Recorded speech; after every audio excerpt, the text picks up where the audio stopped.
Shalom, amados, como vocês estão? Bom dia. Vamos para mais um vídeo de leitura da Bíblia, no nome de Jesus. Hoje vamos ler 2 Reis 9, e você vai ler na sua casa 2 Reis 10 e 11. Amém? Em nome de Jesus. Se der, a gente lê o 9 e o 12.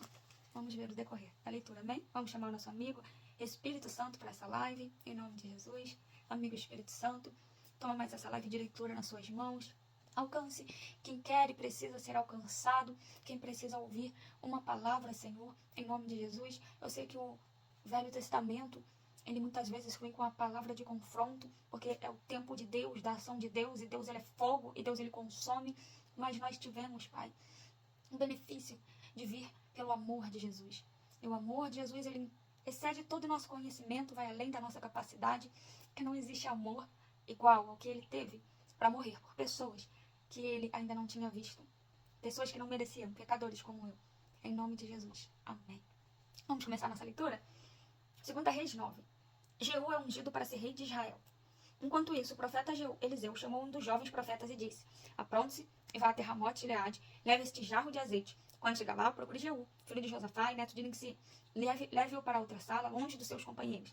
Aí derrame azeite na cabeça dele e diga: O Senhor Deus anuncia que está ungindo para ser rei de Israel. Depois saia de lá o mais depressa que puder. Então o jovem profeta foi até Ramote Gileade e lá se encontrou reunidos os oficiais do exército. Ele disse: Eu trouxe uma mensagem para o Senhor. Jeú perguntou: Com qual de nós está falando? Com o Senhor mesmo, respondeu ele. Então os dois foram para uma sala e o jovem profeta derramou azeite na cabeça de Jeú e disse: O Senhor, o Deus de Israel, anuncia isso. Eu estou ungindo você para ser o rei do meu povo de Israel. Você deve matar o seu chefe, o rei Jorão, filho de Acabe, para que assim eu castigue Jezabel por haver assassinado os meus profetas e os meus outros servos. Toda a família e todos os descendentes de Acabe devem morrer. Eu vou acabar com todos os homens da família dele, tanto os jovens como os velhos. Vou tratar a família dele como tratei as famílias do rei Jeroboão, filho de Nebate, e do rei de Baza, filho de Aías. Jezabel não será sepultada. O seu corpo será comido pelos cachorros perto da cidade de Jezreel. Depois de dizer isso, o jovem profeta saiu da sala e fugiu. Jeú voltou para o lugar onde estavam seus companheiros e eles perguntaram: Tudo bem? O que aquele louco queria com você? Vocês sabem muito bem o que ele queria, respondeu Jeú. Não sabemos não, disseram eles. Conte o que ele disse. Jeú contou. Ele me disse que o Senhor Deus anuncia isso. Eu estou ungindo você, Jeú, para ser rei de Israel. No mesmo instante, eles estenderam as suas capas sobre os degraus para Jeú passar. Tocaram a corneta e gritaram: Jeú é o rei. Jeú mata Jorão. Então Jeú fez uma revolta contra o rei Jorão. Jorão estava em Jezreel, tratando dos ferimentos que havia recebido em Ramote Gileade na batalha contra o rei Hazael da Síria.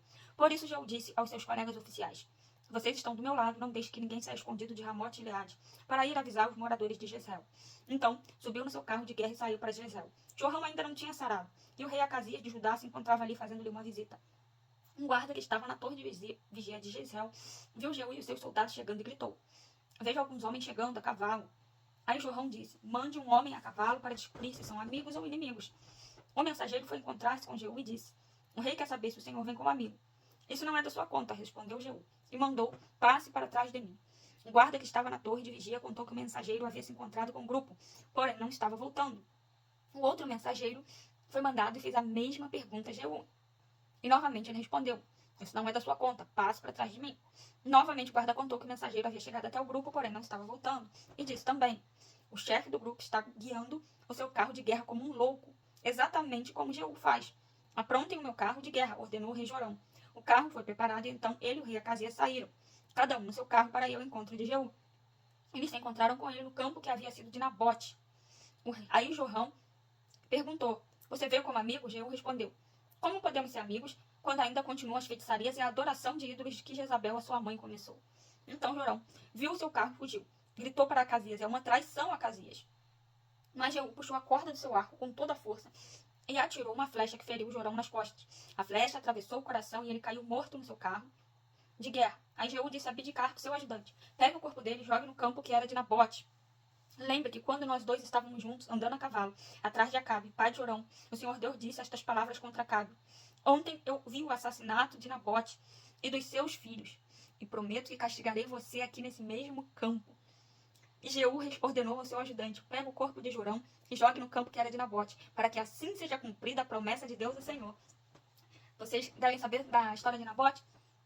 Nabote tinha uma vinha, e o rei, a única vinha de Nabote, um campinho simples ali dele, e o rei, com todos os seus campos, invejou a vinha de Nabote.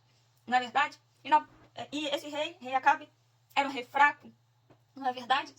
E foi chorar aos pés de Jezabel porque Nabote não quis vender para ele a sua vinha. Às vezes você só tem uma coisinha pequenininha, mas causa inveja tão grande para as pessoas. Às vezes aquelas pessoas têm capacidade de ter muito mais do que você, mas o que você carrega, a luz que você carrega, a presença de Deus que você carrega, a diferença de você ser diferente causa tanta raiva nas pessoas. E às vezes as pessoas vão tentar te mudar, vão fingir que são suas amigas, vão te influenciar a usar drogas ilícitas, a fazer bobagem, vão tentar te convencer que você é totalmente fora da linha, fora das regras, você não é normal, você não se encaixa. Isso é inveja porque você é diferente. E eles não conseguem, não carregam um brilho que você nasceu. É um dom especial que Deus te deu. E muitas pessoas podem estar tentando te mudar. Na verdade, Nabote era rei, ele era poderoso, mas ele queria a pequena vinha. Não Acabe era poderoso, queria a pequena vinha de Nabote. E ele tramou contra Nabote, né? A sua mulher tramou contra ele. Arrumou pessoas para caluniar Nabote. E Nabote foi morto com sua família, morreu, perdeu a vinha, perdeu a vida, perdeu a família. Para que um rei invejoso, um covarde, tivesse um pedacinho de terra. Um pedacinho de terra que Nabote não quis vender porque era herança. A herança é algo que você carrega. Talvez é um dom que você herdou, é hereditária da sua família. Mas as pessoas querem ter o dom. Talvez é um jeito que você herdou.